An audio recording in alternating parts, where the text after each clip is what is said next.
今天我们将采用一个古老、充满争议的投资策略——马丁格尔策略来做回测计算。股票市场中，马丁格尔策略就是在股价下跌时增加投资，以较低的平均成本获得更多的股份，然后在股价上涨并达到盈利目标时，一次性卖出获利了结。如此周而复始，持续跟踪股价操作。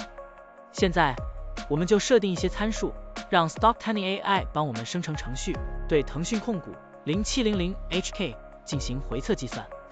设定参数如下：最大买入次数7次，最大加仓比例 1.5 倍，每次买入股价下跌的比例 10%， 获利卖出的上涨幅度 5%， 运行时间从2023年1月1日到2024年5月2日，交易手续费设定为 0.10%。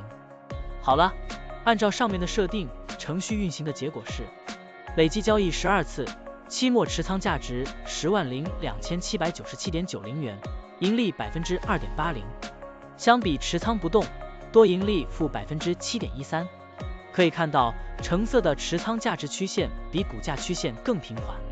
我们换一组参数，再尝试一下。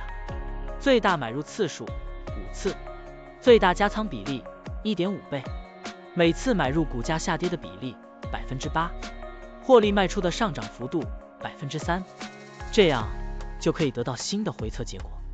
累计交易34次，期末持仓价值10,007,902.85元，盈利 7.90%， 相比持仓不动，多盈利负 2.02%。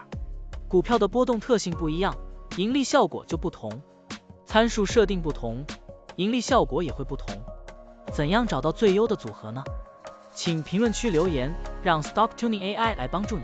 股票调优 AI， 利用 AI 技术赋能您的股票选择与操作。本站内容不构成对任何人的投资建议，您应当基于自己的独立判断做出决策。